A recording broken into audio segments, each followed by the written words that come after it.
Hey, cousins. You know, WWE makes things really easy to, begin to wean off of them. Everybody leaves and they come back and they leave and they come back. It's easy to get, caught up in Crash TV.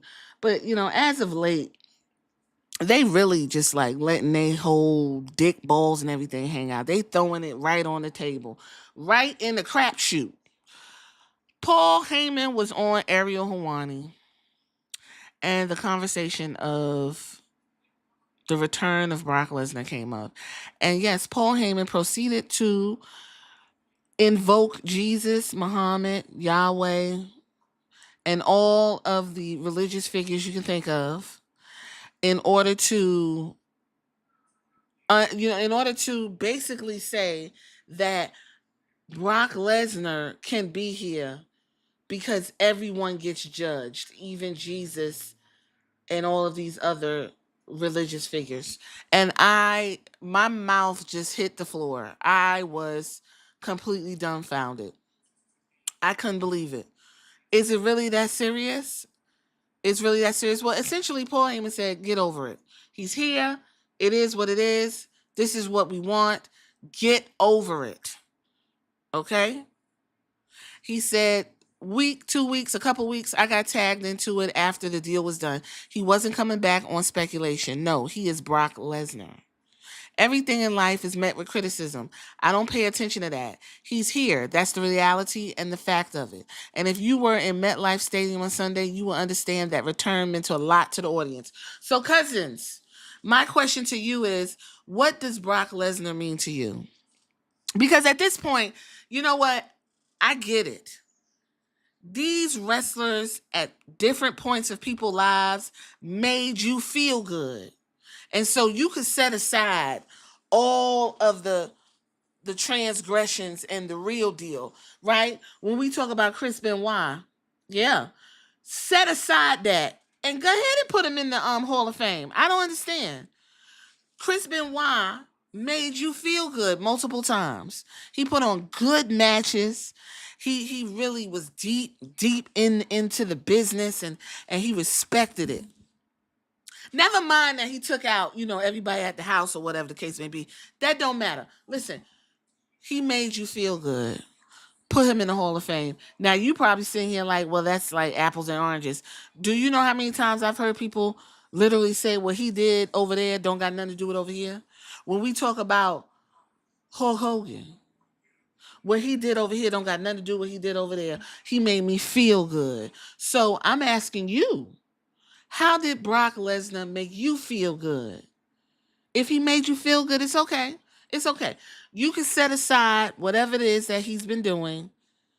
Okay, his daughter is in the prom. He's a family guy. He married Sable. Never mind all the things that Sable went through with the WWE. Don't worry about all that. I want to know what Brock Lesnar done to make you feel good. Okay. Yeah, yeah. That's basically what Paul Levinsky said. People criticize Jesus, Muhammad, Yahweh. They criticize Muhammad Ali, Martin Luther King. They criticized, good white people, bad white people. They criticized everybody. Oh, he said Abraham Lincoln. He said some people think Abraham Lincoln was a terrible president. That's not true, but some people think Abraham Lincoln was terrible. Some people think our president now is terrible. He took it. Listen, this is just excerpts. Paul Heyman took it all the way. He went all the way with it, baby. And I sat there with my mouth agape. All of this just to rationalize why you brought this man back in the middle of an open court case. Okay, listen, I can't fight that. I don't got that type of energy to be fighting nobody that got this type of fever. I don't got it, baby. Mm-mm. He said, that's our paying audience. So the people who paid, let me tell you something. I didn't really watch, but peeked in on two podcasts. One podcast that paid $15,000 to sit at SummerSlam, and one paid damn near what, 12, 13,000. He damn right. Them people paid. My little $5 peacocks. Fuck me. Those people right there paid for it. You understand? And those people understood what it meant for that man to return. Them people were waiting in the audience with bated breath, dropping tens and tens and thousands of dollars, putting it on their credit card, pulling out loans. Because majority of people ain't got that goddamn money. Statistically, a majority of Americans don't even have $600 in case of emergency. So for those people to spend that money and take those kids to the WWE deserved a Brock Lesnar return. That's what he said. He said they were happy to see him. I'm happy to be a part of a team that presents him. He said there's always going to be critics of anything we do. Obviously, the decision was made. It's time to bring back Brock Lesnar. That's what they told us. They told us on Friday. Yep. Right after they cut the world champ of the women, they cut Naomi. So that was Raw. Cut Naomi, and they told us that Paul Levesque and Nick Khan told Brock Lesnar to come home. They said, baby, it's time to come home.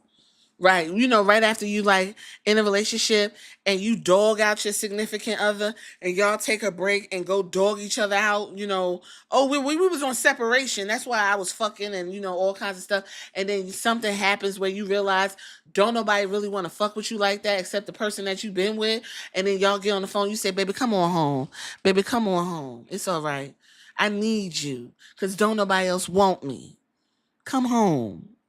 That's what they said. I get it. I didn't know. I did not know. I understand now. It's making sense to me. It's making sense. The same way I was riled up when they had cut Naomi, the women's world champ for Raw, in the middle of her promo, just to tell me that Brock Lesnar has to come home because this is where home is for him. Let me know that she's secondary in all of this. That's what and anyone who is invested in Naomi and Naomi makes you feel good, makes you laugh and everything. Listen, fuck all that. Brock Lesnar is home. Do you understand? I get it. Oh my God. I love when I have an epiphany. Whatever the decision is based on, I respect it. If there are critics of it, get over it. He's here. He's going to be here. And you ain't going to be able to cancel him. Heard the word again. There you go. Cancel. Dog whistle. Listen. Cody Rhodes said, and I want to quote this. And I quote, Brock Lesnar fits right in with the culture, with the current direction of the company. That's it. You done told me everything I know. He is the current direction of the company. 48-year-old Brock Lesnar fits right in the current direction of the company. So, cousins, I want you to explain to me, what's the current direction of the company if you got Brock Lesnar at the top and that is where he needs to be because that is where this company's going? What did they just communicate to you? I would love an answer. Think about that. Tell me, what was just communicated if Brock Lesnar is the current direction of this company? Meanwhile, we looking for LA Knight. Y'all looking for Karrion Kross. Y'all looking for Carmelo Hayes.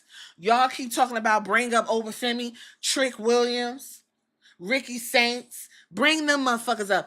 How? When Brock Lesnar is the direction of the company. Cody Rhodes is the face of the company. What world would a Carmelo Hayes, anyone like him, how do they wade through that type of water? Ooh, listen, they get me together. Listen, Paul Heyman got me together. If I was confused, I ain't confused no motherfucking more. Shit. Heyman went on to say, I'm happy to have him back because the audience is happy and I'm happy. If we brought him back and the audience rebelled against it, I wouldn't be happy to have him back. Oh man, this doesn't work, but it works, so I'm happy about it. And he went on to make this comment. It works because you all are paying to come. And that pay is going to go in our coffers, and then those coffers will hopefully open up and give me more pay. That's exactly what came out of Paul Heyman's big fat blowed out mouth. You can't get no fucking bolder. Yeah. Yeah. You talk about aggressive to your audience? Wow. That is aggressive as fuck. I'm just saying, I got clarification. I've already figured out where, I kind of fall in the totem pole of a WWE viewer. I'm a woman, I'm black, you understand? And I'm trying to enjoy this type of entertainment. It's very difficult to enjoy it. Yeah. With those two things already in play, very difficult. Yep. And he just made it very clear who their target audience is. And we already knew that. They don't want to hear nothing from fans that want to understand stories and kind of get enthralled and have a good time, like watching a real good movie or a TV show. They don't want that. They want explosive, quick, you know, fucking TikTok level of entertainment. I get it. I get it now. And we already knew because I had talked about it in the other podcast when I said that they are just going to crank out content. It's not really about the shows. It's about the moments, right? That's what Drewski said in his opening at SummerSlam. They told you. It's about moments. It's not about the long game.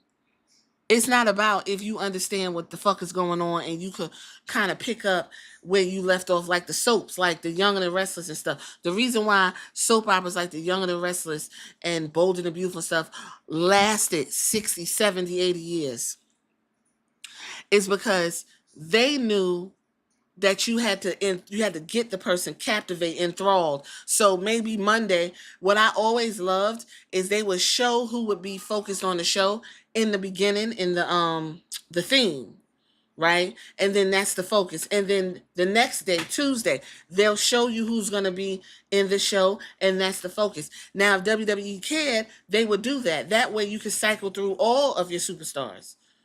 You have your show on Monday, you leave a nice cliffhanger, you come in the next Monday, you pick up on the cliffhanger, start a new one, whoop de whoop de whoop. But they don't do that because they don't want to. They want you to be just your mind fucking blown like you got ADHD and can't pay attention to shit. That's what they want. Keep you in complete chaos. You know who else does that? You know what else does that? Keep you in complete chaos.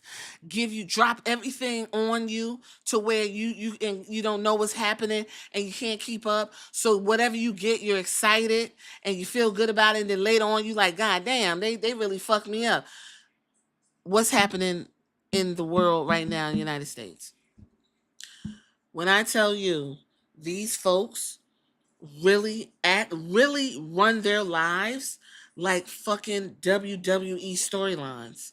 Whether it's your president, whether it's regular people, like y'all really think this is a fucking I don't like you could live life and just make up shit and don't address anything.